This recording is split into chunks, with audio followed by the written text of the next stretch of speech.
You know, they say you never get a second chance to make a first impression. In anime, that first impression is the difference between me binging a series at 3 AM or dropping it before the opening credits roll. It tells you exactly who this person is, how much butt they're about to kick, and exactly what kind of brain rot I'm signing up. So let's talk about the masters of the entrance.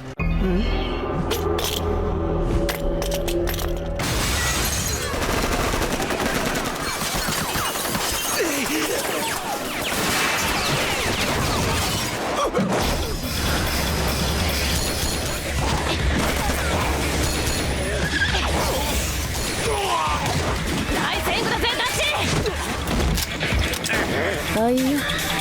ダッチ。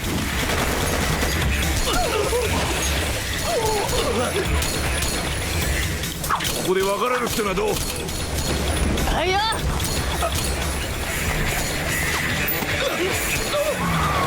乗って。戦争やだもんくらい。 If you want to understand the chaotic, gunpowder-fueled heart, you just look at Revi. Her introduction isn't subtle. It's a bar fight where she's dual-wielding Berettas, grinning like a maniac while bullets turn the furniture into sawdust. Most anime girls get introduced with wind blowing through their hair. Revi gets introduced with the smell of cordite and a hangover. You can immediately feel that dominant energy. She's the apex predator in a city of sharks. There's no moral high ground here, just a woman who's completely, terrifyingly comfortable with violence. It made me realize instantly that this show wasn't going to hold my hand, it was going to break my fingers.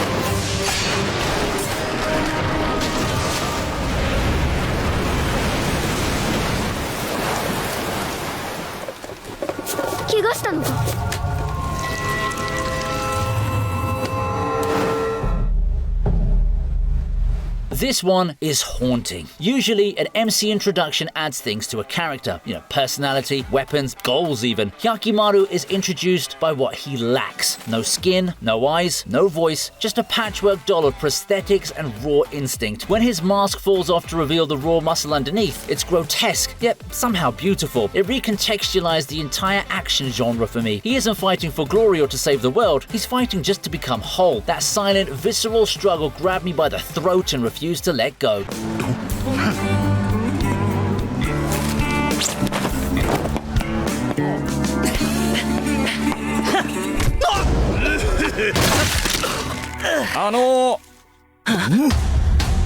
なんていうか、ですね、私が彼にあげたものですよ、おまわりさん。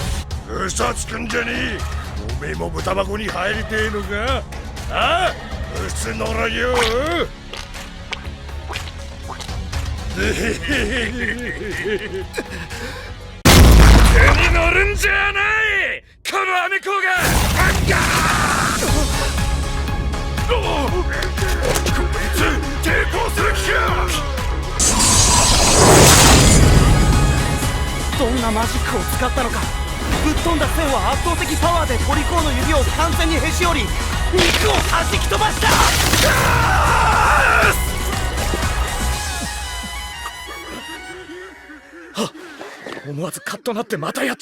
After that gentlemanly, righteous melodrama of Jonathan Joestar, I was expecting another noble hero. Instead, we get Joseph. The moment this man steps on screen, he isn't striking a pose, he's buying a Coke. And then, mere seconds later, he's launching a bottle cap with enough kinetic force to shatter a corrupt cop's finger. It was the perfect tonal reset. This wasn't a story about honor anymore. It was about a glorious, bamboozling street punk who would fight dirty to win. It's the kind of chaotic charisma that you can't write, you just have to witness it. こ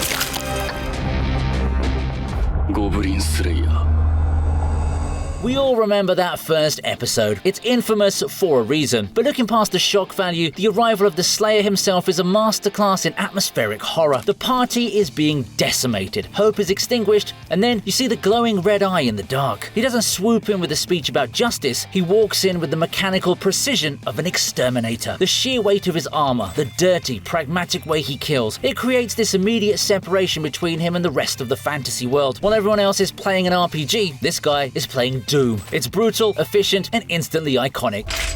言い残すことは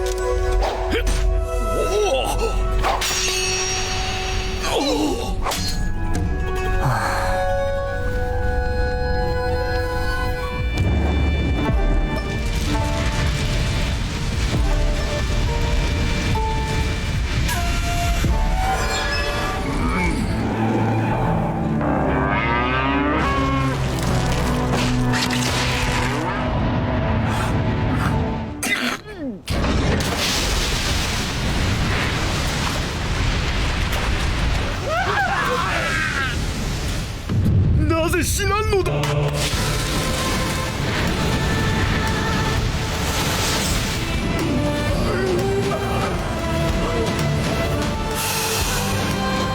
There's something hilariously compelling about a protagonist who's trying to be executed but is simply too built different to die. Gabimaru's introduction is a series of failed capital punishments. The blade breaks on his neck, the fire won't burn him. But what shook me in this scene isn't his durability, it's his boredom. He's claiming he wants to die, yet his body refuses to give up. It sets up the central mystery of his character immediately. The apathy is a mask. Deep down, this heartless ninja is holding on to life harder than anyone else because he's got a wife to get back to.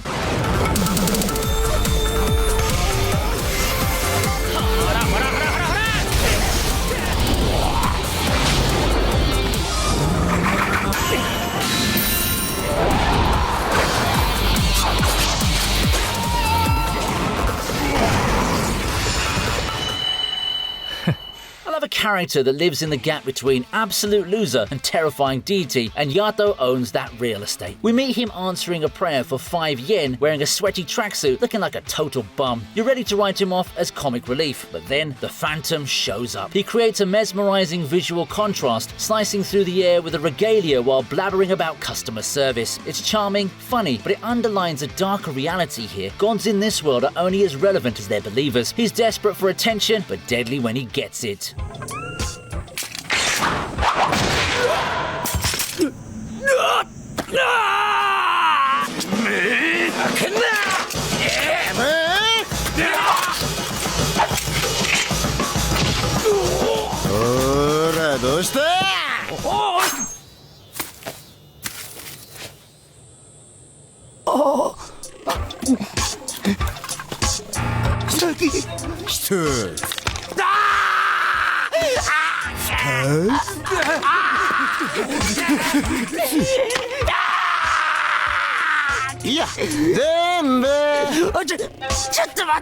Before Mugen, samurai were stoic. They were disciplined. Then, this guy walks into a dumpling shop and decides to breakdance fight a magistrate's son just because he's bored. What's with these main characters being so bored, eh?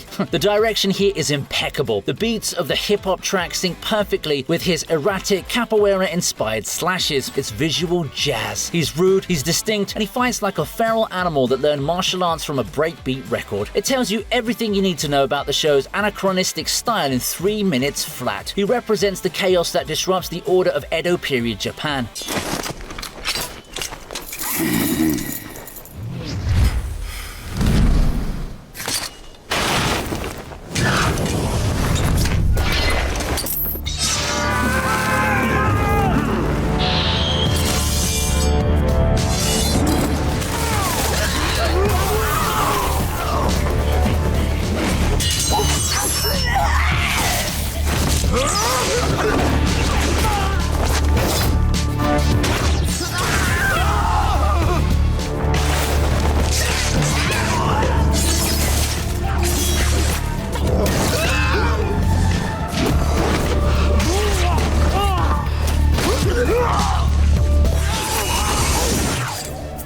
have all the backstory in the world, but nothing beats watching Afro dismantle a squad of bandits. He's outnumbered and surrounded, yet he looks completely unbothered. When the violence starts, it's a slaughter set to a hip-hop beat. The contrast is what gets me here, okay? The bandits are loud and clumsy, while Afro is silent, efficient, and brutally precise. He cuts through them like they're made of paper, and he doesn't even break a sweat. It establishes the rules of this universe immediately. In a world of noise and chaos, the quietest man in the room is the one you should be absolutely terrified of.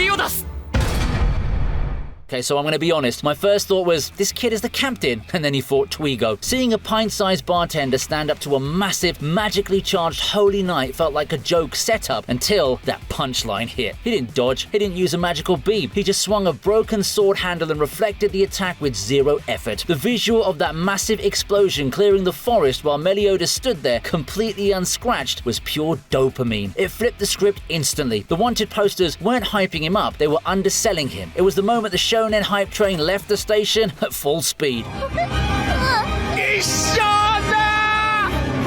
伏せてください。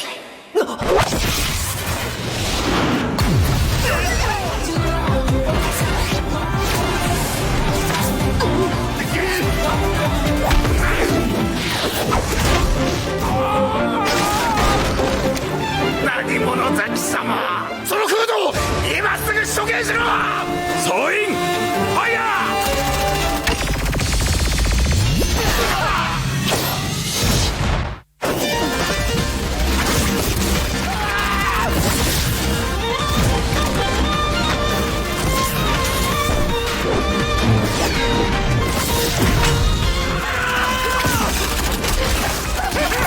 素晴らしい往生際の悪さです。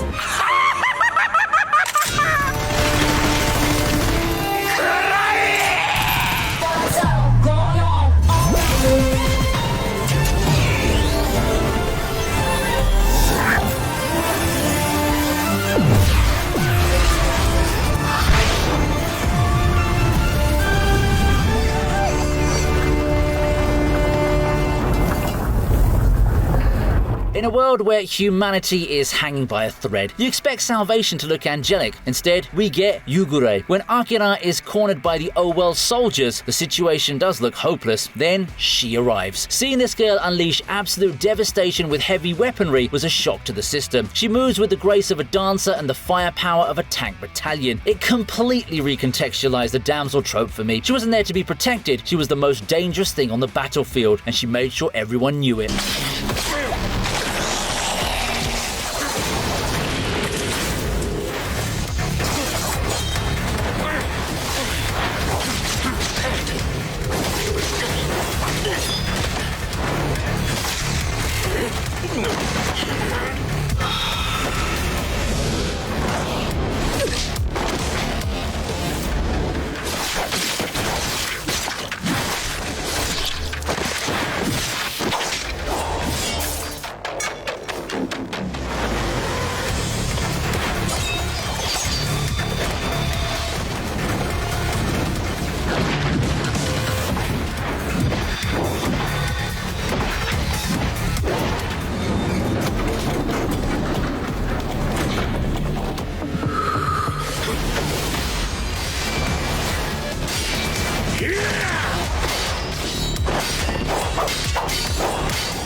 After years of sanitized ninja shows, Joe Keegan's introduction felt like a punch to the gut. We see him living peacefully, American farm life, trying to hide his past. But when the assassins come, the switch flip is instantaneous. The brutality here is jarring. There's no magic smoke, just bone-breaking efficiency and gore. Seeing him drop the Family Man act to reveal a cold-blooded killer was satisfying in a primal way. It's John Wick with ninjutsu. The transition from a warm, friendly dinner to a blood-soaked massacre sets the stakes. There's no going back, only a path of absolute visceral vengeance.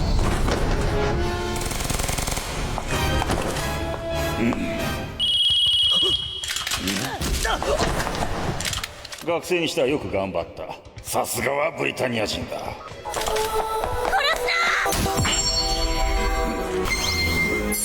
終わりたくないのだな。お前には生きるための理由があるらしい。王の力はお前を孤独にする。いいだろう。結ぶぞその契約。撃たれる覚悟があるやつだけだと。ルルーシュビ・ブリタニアが命じる。死ね。Yes, Your Highness!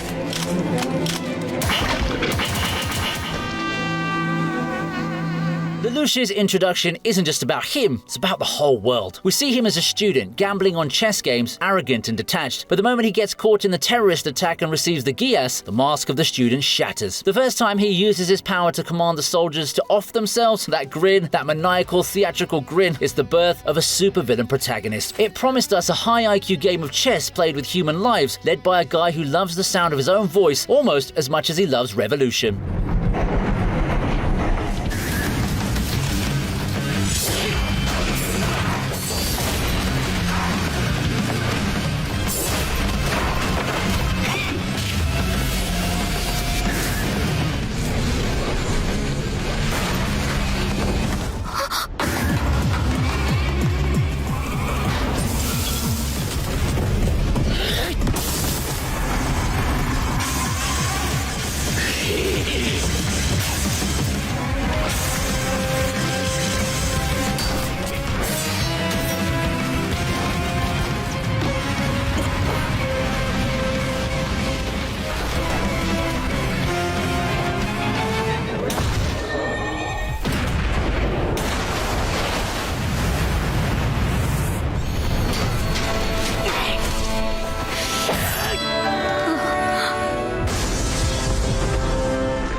In a show that's essentially a battle royale of main characters, standing out is hard. Sojiro does it by being terrifyingly casual. He's introduced amidst a mechanical calamity that's wiping everything in sight. While everyone is running, he's just, well, looking for a good cut. The way he dismantles a tank-sized golem with a rusted sword isn't framed as a struggle, it's framed as a warm-up. He smiles through the destruction, not out of malice, but out of pure joy for the challenge. It's the battle junkie trope refined to its absolute peak. You know immediately that this guy is the anomaly in the equation.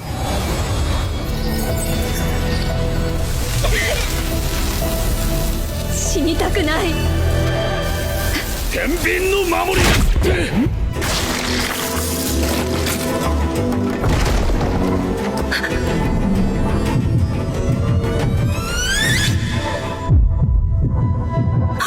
私は。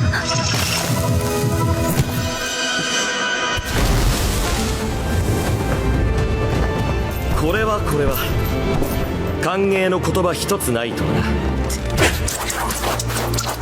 すごいな。消えた。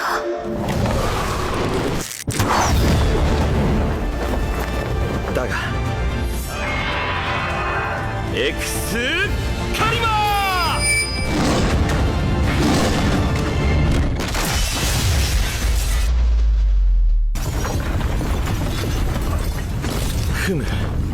We used to Saberface as being stoic and chivalrous, but Richard the Lionheart? He's built different. The assassin tries to use shadows and stealth, the classic I have the advantage play. Richard responds by simply smashing through the environment with sheer, overwhelming charisma and destructive power. He dominates the space, treating a life or death battle like a rousing sport. It immediately sets him apart from Artoria. He's not burdening himself with the weight of a kingdom, he's just here to have a blast, and honestly, it's infectious.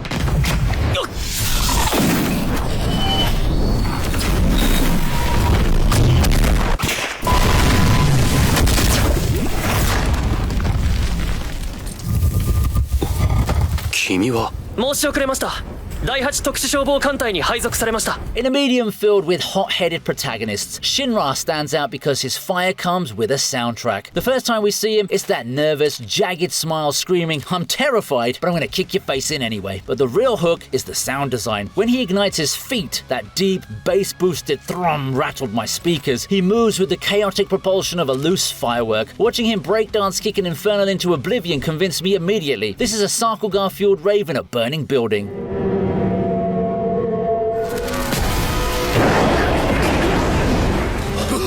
四大魔獣、エドセアの南の果てを滑る月光のクレバです。行くぞ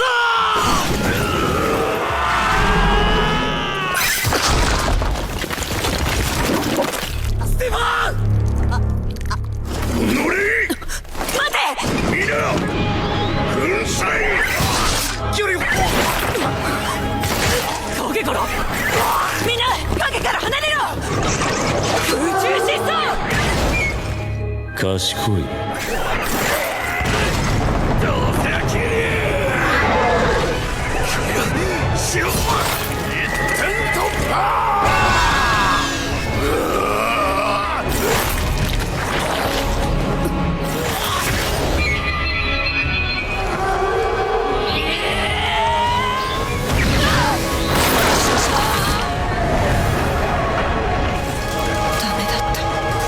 ！Usually, demon lords in anime are just guys in capes waiting to be defeated. Cleaver Test is a natural disaster. The introduction puts us in the shoes of the heroes coming to slay the beast, and the scale is horrifying. We watch these confident warriors get wiped out with the casual indifference of a human being swatting a fly. Cleaver Test feels ancient, heavy, and insurmountable. By the time he's left holding a human baby with a look of utter confusion, the tone is set perfectly.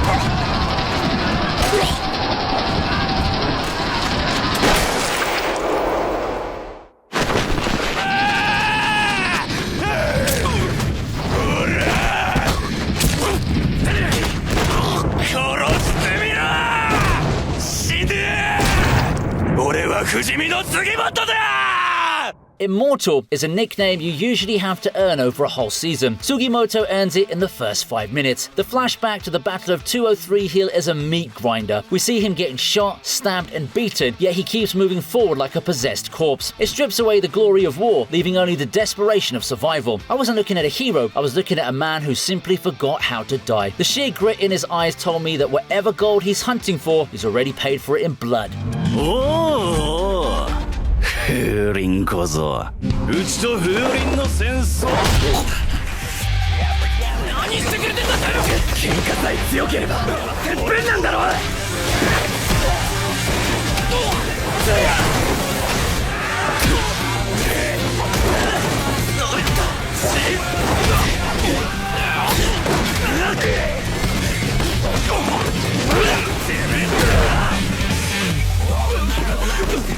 何してんのよ。おいボス！ナイフなんて持ち込みやがって。そいつが丸分かりだぜ。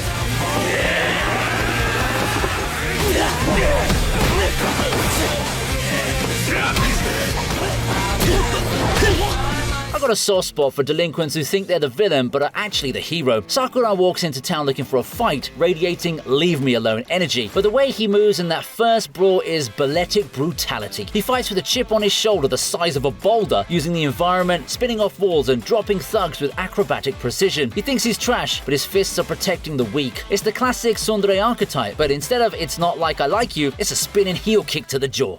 早くしろ。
can tell immediately that the guy who directed the action for John Wick had a hand in this. Axel's escape is a kinetic masterpiece of weight and momentum. Every kick feels heavy, every parkour roll feels earned. The camera follows him with a shaky, grounded realism that you almost never see in animation. He improvises, using every tool in the room to survive. It felt less like a cartoon and more like a live-action thriller that happened to be drawn. Slick, jazzy, and incredibly violent. A perfect Shinichiro Watanabe cocktail.